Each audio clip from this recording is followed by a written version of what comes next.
হবে, এত বছর পরে পেঁয়াজ কলি খাচ্ছি, এতদিন পেঁয়াজের ঘাস খেতাম। কি সুন্দর লাগছে দেখতে, লাভলি। সুন্দর জিজ্ঞেস করা হয়েছিল, হ্যাঁ হয়েছিল।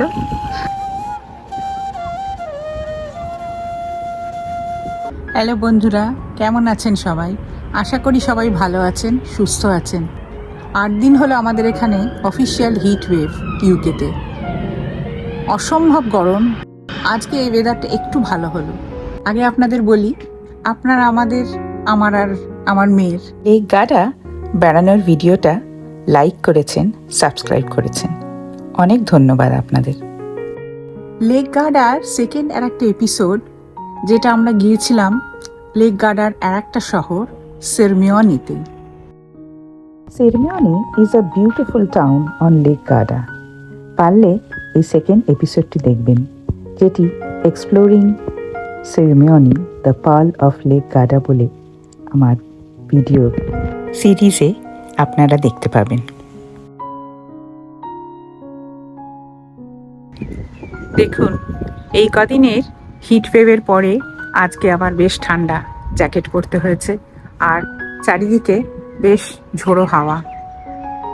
এই বাগান, ফুল, গাছ, পাখি আমাদের এখানে ইংল্যান্ডে আমাদের জীবনের সাথে ওতপ্রোতভাবে জড়িয়ে আছে।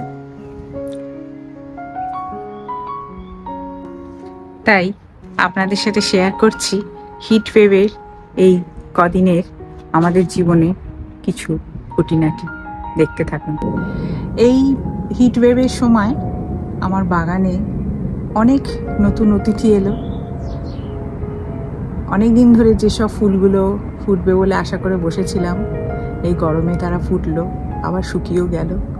তো বাগানের কিছু কিছু ছোট ছোট মুহূর্ত ভাবলাম আপনাদের সাথে শেয়ার করি। ক্লাইমেট চেঞ্জের জন্য সায়েন্টিস্টরা বলছেন ক্রমাগত এইরকম হিটওয়েভ এখানে ইউকেতে মানুষ ফিল করবে এবং এটা বাড়তেই থাকবে। এই রোদে সানস্ক্রিন লোশন না লাগিয়ে বাইরে বেরোনো একেবারেই রেকমেন্ডেড নয়।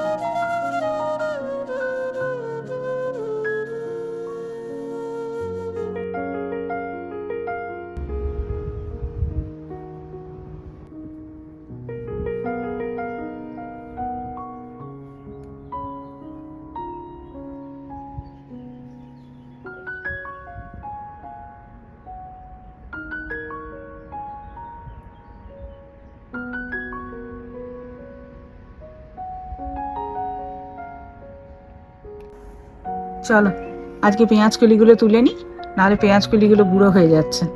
আলু পেঁয়াজ কলি কতদিন, এখানে তো পেঁয়াজ কলি পাওয়া যায় না। এখানে আমরা পেঁয়াজের ঘাসগুলো খাই। কতদিন ধরে বসে আছি আমি পেঁয়াজ কলি আর আলুর সবজি বানিয়ে দেবে মা আমার জন্য।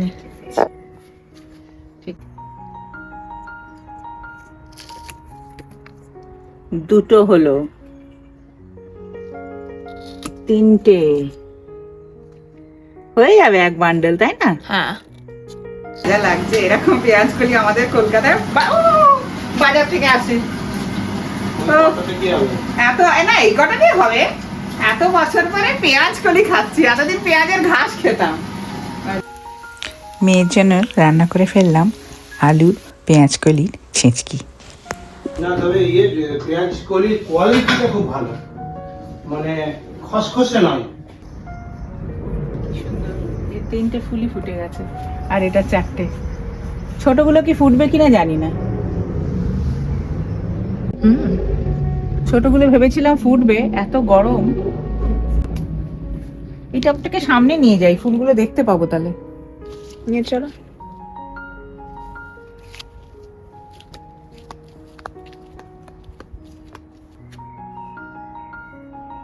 এখানে আর একটা স্ট্রবেরি। হঠাৎ সন্ধ্যেবেলা এসে দেখি আজকে কয়েকটা স্ট্রবেরি গাছে পেকে গেছে, কি সুন্দর লাগছে দেখতে। ওদিকে আর আছে না, এই কটাই পেকেছে। এই দুটো তো খাওয়ার মতন হয়েছে, তাই না? লাভলি। সাইজটা ছোট হয়েছে কারণ এই গরমে না, এত গরম পড়ে গেল পট করে, এত ওয়েদার কন্ডিশনসের চেঞ্জে খুব মুশকিল ঠিক ঠিক ফ্রুটস আবার। আমরা তো এগুলো অর্গানিক করি না, আমরা তো কোনো রকম আর্টিফিশিয়াল দিই না। দেখুন গোলাপের ভারে আমার গোলাপ গাছটা একেবারে নুয়ে পড়েছে। এই গরমে অনেক ফুল শুকিয়ে যাচ্ছে, আবার ফুল তুলে ঘরের মধ্যে ভ্যাসে সাজিয়ে রাখলেও বেশি দিন ভালো থাকবে না। আর লোভ সামলাতে পারছি না, একটা তুলি। চলো। বড় গাছের জন্য তুলবো এইটা, বড় গাছটার জন্য। অনেক বড় বড় কাটা রে।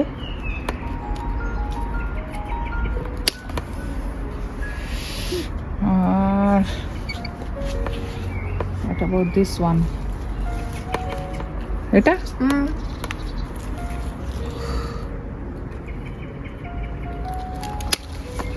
এইটুকুই থাক না? হ্যাঁ,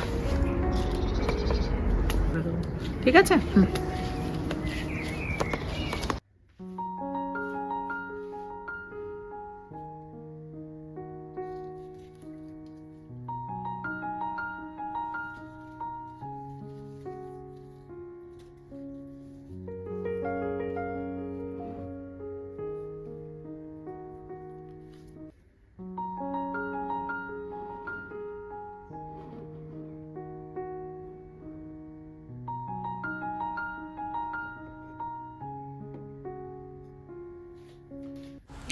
কদিন অসহ্য গরমের পর আজ ওয়েদারটা একটু ঠান্ডা হতেই উইন্ডসারে টেমস নদীর ধারে চলে এলাম।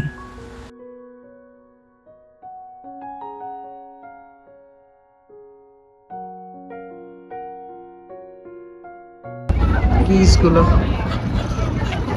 দেখো, মানুষের কাছে দৌড়ে দৌড়ে আসছে।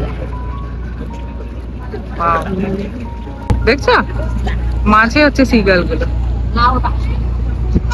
সোনু এসে গেছে, সোনুর সেই আইসক্রিম ট্রিট নিয়ে। হ্যাঁ, বসার জায়গা পাবে না। ও পেয়েছো সেই না বলতে নেই আইসক্রিম খাও তোমরা, আমি দেখি। আহা সুন্দর। হ্যাঁ হয়েছিল। আমি ভাবলাম আগের দিন বিজলি গার্ডেনের থেকে এটা অতটা ভালো হবে। ঠিক আছে, আমি বাড়ি গিয়ে আমার 2টো ফ্লেভার 3টে ফ্লেভার দিয়ে সুন্দর করে বলে আইসক্রিম নিয়ে খাবো। তা ঠিক, তোমাদের দিকে তাকাবো না তাহলে, বাইরেটাই দেখি। নদীর ধারে এক শান্ত বিকেল কাটিয়ে সেদিন আমরা বাড়ি ফিরে গেলাম।